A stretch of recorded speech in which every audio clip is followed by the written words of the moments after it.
Rebecca, I'll just give you a quick introduction for people who may have not joined us last time. So Rebecca is a licensed clinical psychologist, a licensed clinical social worker, and also a certified addictions counselor. And she's been working in mental health for over 10 years. And she has a lot of expertise around motivational interviewing. I'm sure those of you who've taken our courses know how important MI is and how we emphasize it. So that's great. And she's also done a lot of work with peer navigators and women's wellness. So thank you so much for being with us, Rebecca, and I will hand it over to you.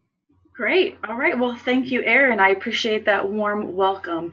And hello to everybody who's joining us today. Thank you all so much for coming and spending probably your lunch hour with us today. So just a few kind of nuts and bolts before we jump in. The first things first, on our last call, we did some introductions and asked everyone to introduce themselves individually.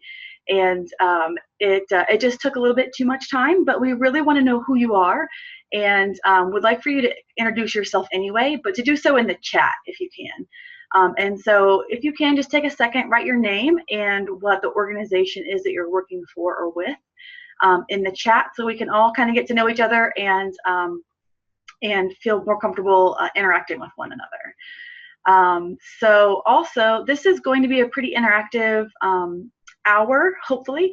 And so, be prepared to chat with each other and, to kind of get to know each other a little bit better.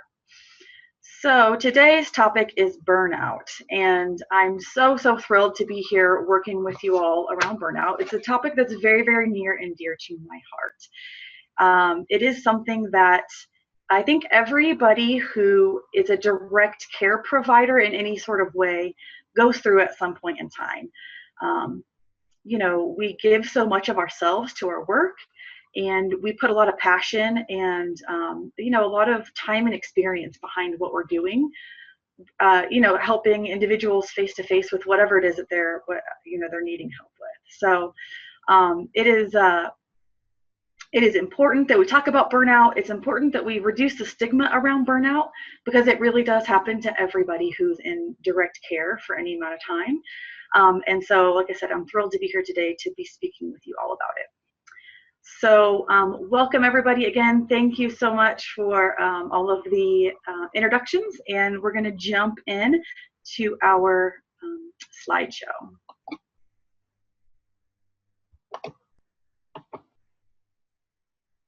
All right. So again, we're talking today about burnout, and I'm so thrilled to be able to meet with you all today about burnout. So our learning objectives for today is for us to really learn what burnout is, where it comes from, what it looks like, all that kind of good stuff, and being able to apply this to our professional and our personal lives. I'd like for you all to be able to identify the signs, symptoms, and causes of burnout, and we'll talk about those in depth. And also, I'd like for you to know that you can access resources to address burnout should you be struggling with burnout already in your position. I prepared a little resource list for everyone about burnout resources, and Erin has it, and I think she's going to distribute it after this presentation. All right, so let's jump in. What is burnout? So the first thing is that there are lots and lots of different understandings of what burnout is, what it looks like, what it feels like. But I'll be the first to say that I myself have experienced burnout. Like Erin said, I've been in the business, it's 15 years this year, as a social worker and then as a psychologist. And it is something that it's really insidious, and it kind of creeps up on you. And you might not even realize you're struggling with it until it feels like it's too late. And it's something that really takes out a lot of individuals who are in helping professions, and makes them, do anything from cut down on their hours to change positions to just get out of the field altogether. And so it's something that's really big and really important for us to talk about. So according to the APA, the American Psychological Association, Burnout is an extended period of time where someone experiences exhaustion and a lack of interest in things, resulting in a decline in their job performance. So it's really, really common, again, for those of us who are direct care providers, working with people face-to-face on whatever issue it is that you're working with them. It consists of three big components: emotional exhaustion, depersonalization of clients, and feelings of ineffectiveness or lack of personal accomplishment.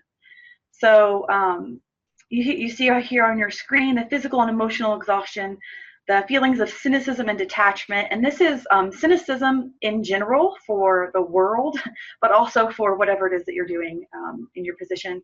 And detachment, this is detachment from the people that you're working with. And we'll talk about that in some more depth. And then the feelings of uselessness and the lack of motivation really go together. When you start to step back and think, what am I actually doing? Am I actually being helpful? And starting to kind of filter your thoughts to pick out ways that you're not being helpful or effective, it can really cause you to feel a lot less motivation for what it is that you're doing. So again, we're going to break these down and talk about them all one by one. I think it's important also for us to think about burnout in terms of a continuum.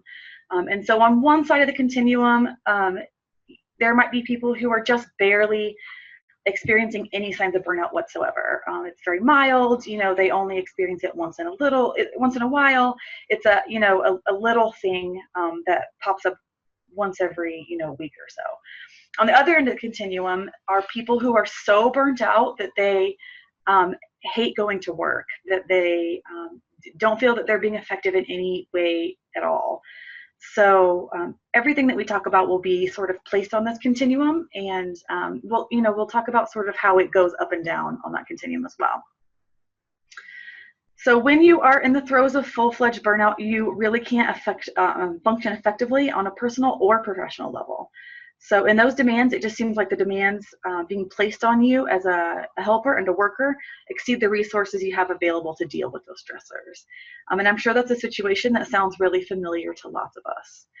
So if it's left unchecked, burnout can really wreak havoc on your health, your happiness, your relationships, both at work and at home, and job performance. So in order to catch burnout and to combat it early, it's important to know what to look out for. But again, it's important also to know that it doesn't happen suddenly. It's not one of those things where you wake up and you're burnt out all of a sudden.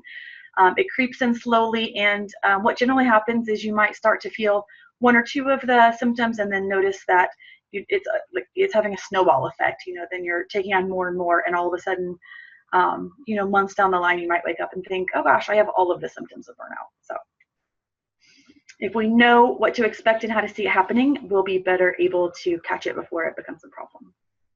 So let's unpack this burnout. The first of the three is the physical and emotional exhaustion. So let's talk about each of these 9 different symptoms, what they might look like and what it might feel like to you as a helper of individuals. So the first two really go hand in hand. I always think to myself that depression and anxiety are best friends. And where one comes into your life, it invites the other.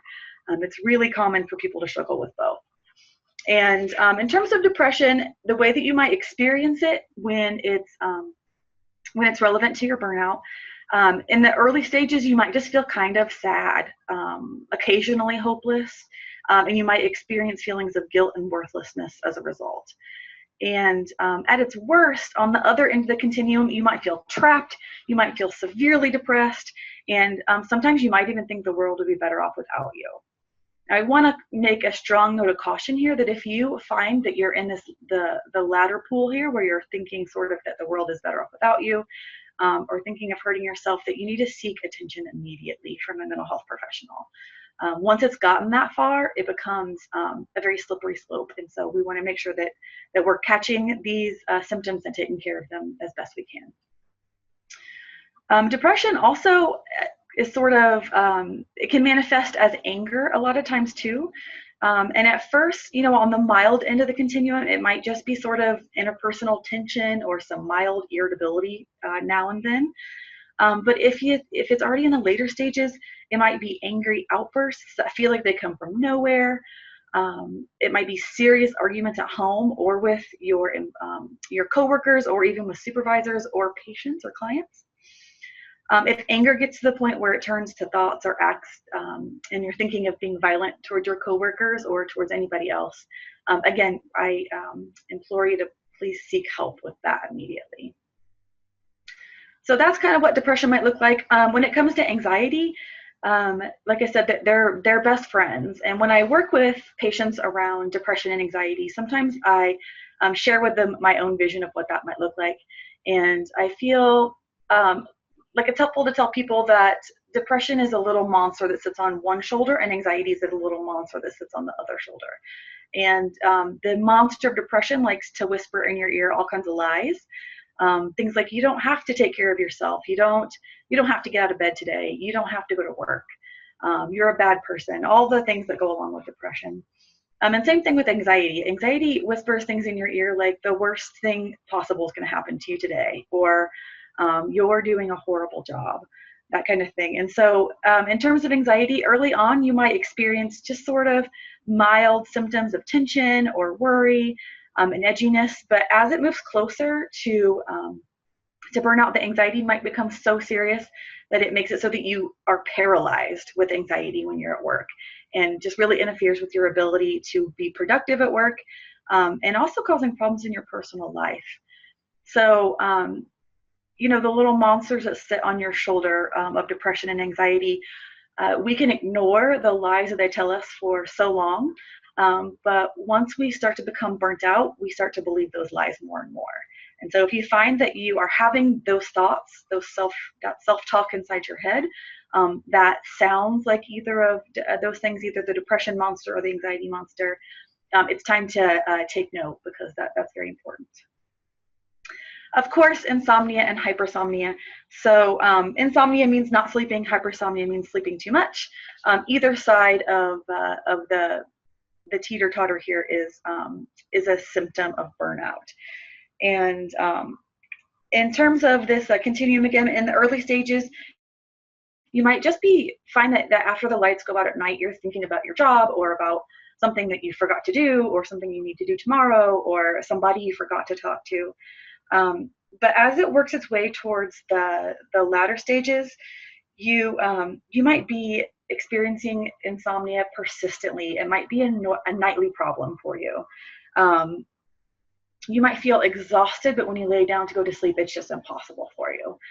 Insomnia also refers to folks who don't have trouble falling asleep, but have trouble staying asleep. And so if you're popping awake at night at 3 o'clock in the morning, every single morning, and the first thought you have is, oh gosh, I forgot to, turn in this report or talk to this person, that's indicative that you're starting to struggle with a problem also.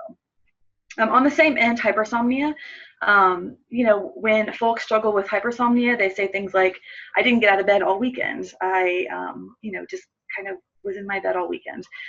Or they find that they have a lot of trouble getting up and need to set, 4 or 5 different alarms to get out of bed in the morning, which is also indicative that there's a struggle there. Loss of appetite and overeating. Of course, in the early stages, you might just kind of find that you're skipping meals here and there, that you don't feel very hungry. As this progresses and you struggle with more and more burnout, you might find that you lose your appetite altogether, and you might find that you're losing or gaining weight. Like I said, this could be on either side of the teeter-totter here.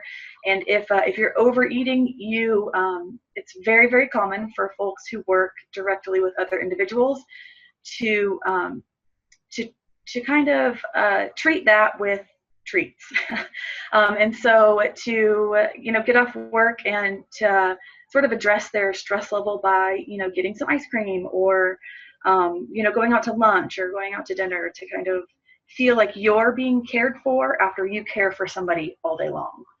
And so once in a while, that's awesome and just a really great way to take care of yourself.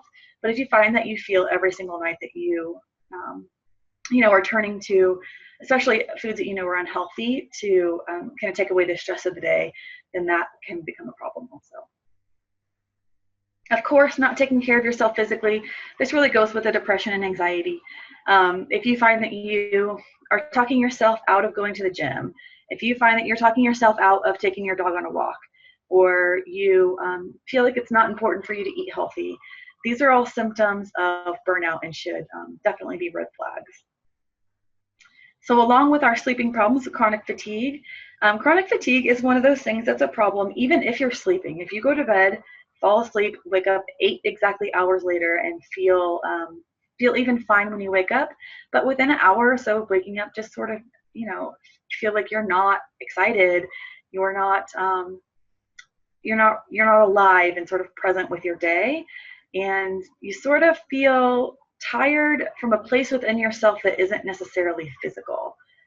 So like an emotional exhaustion that can really, really lead to feeling tired or fatigued all the time. In the early stages, you might just sort of feel like you don't have a lot of energy or feel tired most days, but in the latter stages, you feel physically and emotionally just completely exhausted, drained or depleted, and you might feel a sense of dread that you have to interact with people or engage with people because it just feels like it takes too much energy.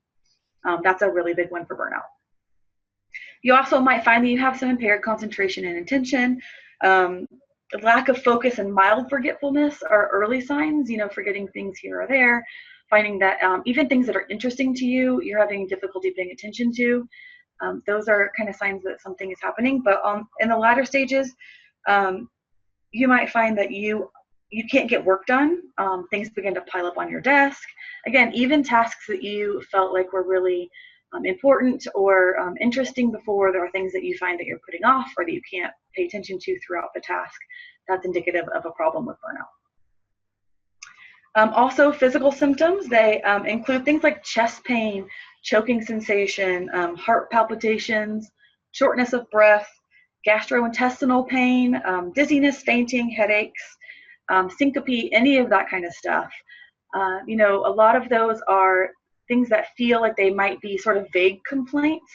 And you might notice that you just sort of complain of a tummy ache every day or a headache every single day. And sometimes it's helpful to keep track of those things.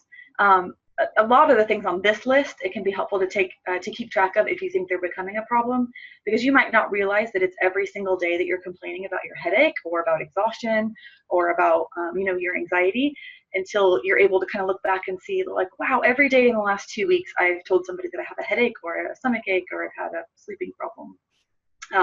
And then it becomes kind of apparent, whereas just day to day you might not notice. Also, increased illness. You might find that you get every cold and every flu that comes down the pike. This is maddening when you are someone who's trying to help other people, because you do have to sit with them face to face, and it is cold and flu season, and everybody is sick, and no matter what you do, you can wash your hands a million times a day, but you're still getting sick. This might be a problem where you have a compromised immune system, or it just might be that with lack of sleep or feeling depressed or anxious or not eating well or eating too much, that your body's just more susceptible to taking on illnesses. So if you find that you're always sick, that might be a problem as well. All right, let's move on. So that's physical and emotional exhaustion. That's a ton of information for you. Let's talk about cynicism and feelings of detachment. And so there are lots of ways that we might start to feel sort of this detachment from the people that we're taking care of day to day. And so the first one is really starting to feel uncaring or angry towards your clients. Now, these don't necessarily go in order. They can all be sometimes in and of themselves, but sometimes you might start to notice them kind of in order here. So I remember when I was about probably 5 to 7 years into being a therapist, and I would ask people where they were going. I did a lot of family therapy, so parents would come in with teenagers after school, and I would ask them just on the way out, hey, do you have any plans tonight? What's going on tonight? And they would say, oh, we're going to go out to dinner. We're going to go play putt-putt or something. And I would find myself not necessarily angry, but just feeling kind of resentful that they got to go have some fun and do fun stuff together, and that I was stuck at work for more hours. You might also find that you feel sort of uncaring, and that goes with the next one, which is rationalizing the life experiences of your clients. What this might look like is when somebody comes in and they're complaining of something that you are there to help them with. That's the sort of the cutout of your position. And you start to think to yourself like, well, yeah, but it's, if you didn't do X, Y, or Z, then you wouldn't be having this problem. So an example of that might be like if you are working with folks around tobacco cessation or nutrition and weight management, and they come in and say, I tried my hardest to quit and it just didn't work. You might think to yourself, well, if you just tried harder, or I don't know, some of my other clients are quitting just fine. I don't know why you're having a problem. If you start to notice some of that self-talk happening in your head around different clients, then that is definitely indicative that there's a problem. So red flag for you. It also goes with this lack of empathy.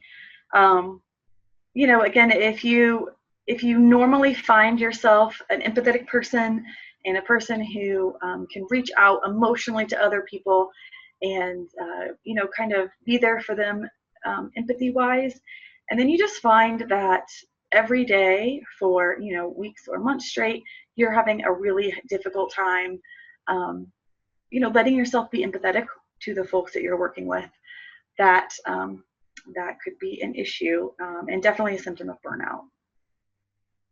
In terms of diminished interest, this can be an interesting one. So this can be something that happens at work or at home or anywhere else. Diminished interest, like a lot of these, kind of creeps in and you don't notice it until you've not attended your weekly bowling group for a month and they're asking you, where are you? Where have you been? We've missed you. Or, you've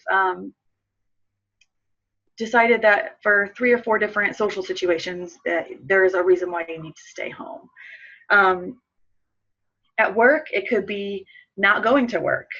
It could be things, sort of delegating tasks that you did think that were interesting or exciting for you, and you find that you're trying to get other coworkers to switch with you or to switch shifts. It can be any of those kind of things. So at first it can be pretty mild, just not wanting to go to work or being really eager to leave work is a big one. But without intervention, you might find that it extends to all kinds of areas of your life, including the time that you spend with your family and friends. So that one can be something that takes you out at home and also at work. Detachment, it's just a general sense of feeling disconnected from other people, or just from your environment in general. It can take the form of isolating behaviors like shutting your office door all day long when you're at work, or not participating in your carpool anymore, or not wanting to go out with your friends, or not wanting to go to your church group. All of the above. It can result in you removing yourself emotionally and also physically from your job and other responsibilities. If you find that you're calling in sick often, you don't return calls at work or emails, or regularly come in late, it's time to kind of have a self-assessment of whether you're becoming detached from your job or not. Also, it's easy to be pretty pessimistic and to have negative thoughts and feelings. It might present itself as just negative self-talk. So you might, again, when we were talking about depression and anxiety and how that works and how eventually, those little monsters' lies end up your own self-talk. So if you hear those in your head and know that those are the thoughts that you're having most often, then that is definitely something that needs some attention. You might notice that your own attitude shifts from sort of a glass half full to a glass half empty kind of attitude. You also sort of might move beyond how you feel about yourself and extend trust issues to coworkers, or even worse, to your own family and friends. So sort of feeling like you can't count on anybody is part of that. And again, you might withdraw or isolate from the situation. In the early stages, it might feel like you're just being resistant to socializing, or you might feel like you just need a break, not wanting to go to lunch, again, not returning emails or phone calls. But as this progresses, you might just become angry when people ask you for your time or attention. You might come in early or leave late to avoid engaging with other people. So sort of after talking through some of these, you can see how they can be really, not helpful in terms of being a helper or a direct care professional. And then the last one here, feelings of uselessness or lack of motivation. Again, these don't necessarily build on each other, but they absolutely can. So you might find that you just start to feel hopeless, hopeless at work. And this is, again, one of those things that can be pervasive into your home life as well. So it can be just a general sense that nothing is going right, or nothing matters, or you're not doing anything right, or what you're doing isn't helpful anymore. But as the symptoms worsen, there might be a point where you just really feel immobilized by your own self-talk around whether or not you're being effective or helpful to the people that you're working with. Also, you might find that you're very irritable. This goes with some of the symptoms we talked about on the last two slides. But irritability can really often stem from feeling ineffective or unimportant, useless, or an increasing sense that you're just not able to do things efficiently, or that you're just not being effective. And you might notice yourself being irritable by snapping at other people, or cutting conversations short, or looking for ways out of doing things that are generally helpful for people. In the early stages, it can interfere with your professional and personal relationships. If it slides down to the point where it becomes a very big problem, it can destroy relationships or destroy your career. So you might find a slipping performance at work. This one, clearly goes with the other two here. You might find that you're putting in a ton of hours, that you're feeling really stressed, that you feel that you're putting the same effort in and getting fewer results out. You might, this is infuriating when it starts to happen to you, when you feel like you're just doing everything you can, and you're not being as effective or productive as you normally are. And so you might stop working on projects that, aren't, there's no end in sight. So you might kind of put that project off and try to come back to it later, but later never happens because you're constantly trying to catch up with all of your work. It seems like your to-do list is growing and growing. It's never shortening. That's part of that slipping performance at work. You might also find that you just feel really dissatisfied overall with your life or work. When you start to ask those questions like, what am I doing? Why is this important? How is this helpful? And you don't have an answer for those questions, or don't have a satisfactory answer for those questions. It's easy to fall into sort of that pit of hopelessness and despair, and just feel like you're not, what you're doing isn't important or helpful, and just to be really dissatisfied with your station in life. The next one here, being preoccupied with work even when you're not at work. If you remember when we were speaking about insomnia, and when you lay in bed and it's time to go to sleep, but you're thinking about a client or a patient that you met with today, and something that they said that you didn't respond to, and you should have used this technique or this modality, or you should have offered them this resource, and kind of letting those conversations run around and around in your head. It's almost like putting a shoe in a washing machine that it sort of clunks around in there, and it's hard to figure out how to make it stop.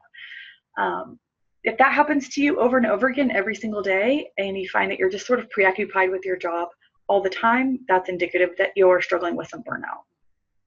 You might find that you have more interpersonal problems at home and work.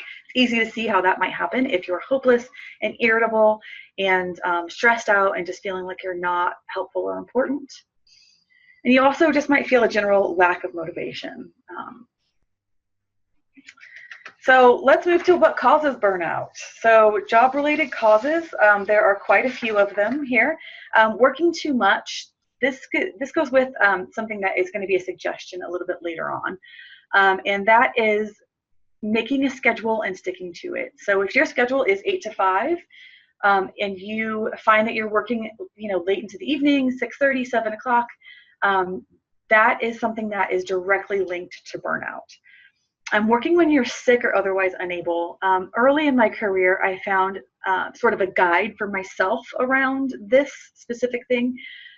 If I don't feel well and I go to work anyways, I think to myself, would I feel resentful if my patients or clients didn't show up today? And if the answer is yes, then I know that that means that I'm too sick to go to work. I need to be staying home. Working in a chaotic or high pressure environment, this can be something that's really invigorating when, if you're the sort of person that likes that environment or that you find challenging. But after a while, not being able to predict your day can be exhausting. Having unclear job expectations, not being recognized for any successes that you have. Sometimes when we work with people face to face, it's hard to know if we're ever helping them. And so if we are also not recognized by our employers for what we're doing, we can just feel like there's nothing that we're working towards. Working with people who don't want to be helped. So sometimes we might have difficult clients or difficult families, and that's actually a topic for another of our series. Being exposed to negativity at work. If everybody in your workstation hates their job and complains about it together all day long, that can be sometimes like a cancer that spreads. And despite your best intentions of staying positive about your job, it can be very toxic and harmful for you. And also feeling like you have little to no control over your work. That it's important that we have autonomy and that we feel like we have control over what we're doing. There's also a lot of personal causes. Saying yes too much is a big one. It's okay to say to people, I'm not sure if I want to take that challenge on. I need to think about it, because a lot of us feel pressure to say yes when we're asked face to face to do a task. And so it's okay to say, I'll answer you later, and then to think through whether or not you really want to be taking on that task. Mixing up your personal identity with your work identity. This one's tricky because we put so much of ourselves into our work when we're direct care professionals, and it's hard to parse those out. But knowing that your success at work is different than your success in your personal life is very important. So that goes with the next one, using work to bolster your self-esteem. Of course, if you're helping folks, it's okay to feel great about it. But knowing that that's not all there is to you, you're also a family member, and maybe a church member, or maybe a community member in a certain way, and so you need to have sort of all of those ways to bolster your self-esteem, not just work. Lack of close or supportive relationships. Being a perfectionist, of course, if you expect perfection, you're always going to be disappointed. Having more negative thoughts than positive thoughts, and then again, convincing yourself you don't need to take care of yourself. So what can we do about it? We're going to go through these pretty quickly here. So we're going to talk about each briefly. So reframing and reorganizing your work life. A suggestion that I think is really neat is to make 2 lists of your work duties and balance it out. So make one list of duties that you really don't like and one list of duties that you really like, and kind of try to balance out that list. If one of the tasks is something you really, really hate, try to find 2 or 3 things that you like pretty well to balance out how that feels for you. You can make your space pleasing also, whether that's like painting your office or bringing pictures in. I would advise against bringing pictures of your family if you're working face-to-face with folks, because that can get sort of dicey, but bringing pictures of a mountaintop that you climbed, or your dog. Developing positive relationships with coworkers, especially those who might act as mentors for you, is very, very important. That goes with the next one, using your identified supports, whether that's a supervisor or a mentor or a boss. And then scheduling time off. We're going to really talk about that in a second here. Prioritizing, making sure that you are aware of what parts of your life make you the most happy and putting those first. So for a lot of us, that's going to look like family or religion or whatever it is, making sure that you're putting as much time and effort into those relationships as you are into your work. And nourishing your own creativity, finding a hobby that allows you to express yourself, setting good boundaries, and making yourself a priority. Make a schedule and stick to it. Again, if your schedule is 8 to 5, it might help you to set an alarm about 4:45 and know that when the alarm goes off, it's time to pack up, make a to-do list for tomorrow, and then leave work on time. Scheduling also some time to take part in activities that you enjoy. making an appointment with yourself to get to the gym or to spend time with friends, scheduling breaks during your workday. I know that can be hard for a lot of us, but if we can schedule them like we would schedule an appointment with a patient, that could be helpful. Making sure you're taking time off to do the things that you like to do, and scheduling time, maybe during those time off days, for self-care, for relaxation, and making sure that we're unplugging from technology daily, even for 5 or 10 minutes, just to kind of relax and to check in with ourselves and to see how we're doing. Focusing on the relationships that are helpful for you. Finding individuals and other folks or groups that can encourage and support you was very, very helpful. Limiting the contact with negative people, especially if the folks that you work with at work can be negative, making sure that you're accessing positive energy when you're outside of work. And connecting with a cause that's very important to you. So whether that's the Leukemia and Lymphoma Society, or Girl Scouts, or anything that's really important to you, just kind of accessing those groups is really important. Appealing to your own sense of meaning. We're not going to go into this one too much today. We'll talk about it in one of our next 2 sessions that we have. But I'm just going to say on this one, if you've never done the motivational interviewing values card sort, you should absolutely do it. And you can find that on the motivational interviewing website, the actual motivational interviewing website. You can check it out there. It's pretty fun. So. Taking care of yourself, putting yourself first. Sometimes I work with a lot of women in the PCP clinic that I work in who put themselves last. And a lot of times it just feels like they need permission to put themselves first. And so give yourself permission to put yourself first. You deserve it, and you are worth it. Focusing on those 8 dimensions of wellness, like we talked about, doing lots of sleeping, eating, exercising, and relaxing, and then making sure that you're not using drugs or alcohol to sort of take off the stress when you're feeling stressed. Okay, so now we've come time to work through our activity.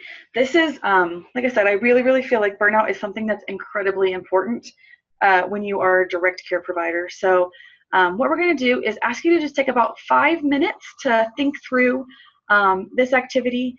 You might not get all the way through it, but this is food for thought for you. And then we're going to move you into a breakout room where what we'd like for you to do is share with each other, whatever bits and pieces of this you were able to kind of work through. And then we're going to send your way a case conceptualization that you can read through and answer a couple of questions on. We'll come back all together at the very end of the time just to do a short debrief, and then we'll be through with our time today. Everyone back since our time's up. I'm sorry we didn't get to the case scenario. That's okay. But we had a good discussion here just with the first activity. So Erin, can you remind me how I make you a host? I know I just did it. Yeah, so just click under the participants. Okay, there we go. Manage participants, click, and there should be some options. Oh, make host. There you go. Okay. You're the host again. Okay. Okay. I'll just bring everyone back together. All right. And we'll just do a brief closing. Perfect.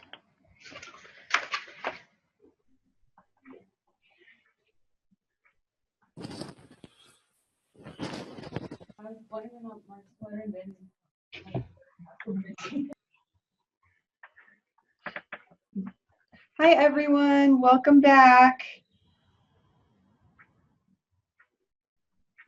So I apologize that we didn't get to the case consultation. Rebecca and I had a little technical difficulties about managing the breakout rooms that we're going to have to work through. But I hope you guys had a good discussion about the first activity. And in the slides that we will send out, there'll be the case consultation. So if that's an exercise you'd like to go through either on your own or with your team, it's a good, learning exercise about that. So we're going to send out just a brief survey link, super short. It'll take you about 2 minutes, And we would just really appreciate any feedback on these sessions so we can continue to hold them and make them even better for you guys. And then we'll send out the slides and the resources handout that we've created. So, thank all you. right. Yeah, well, thank you all for taking your time to be here today.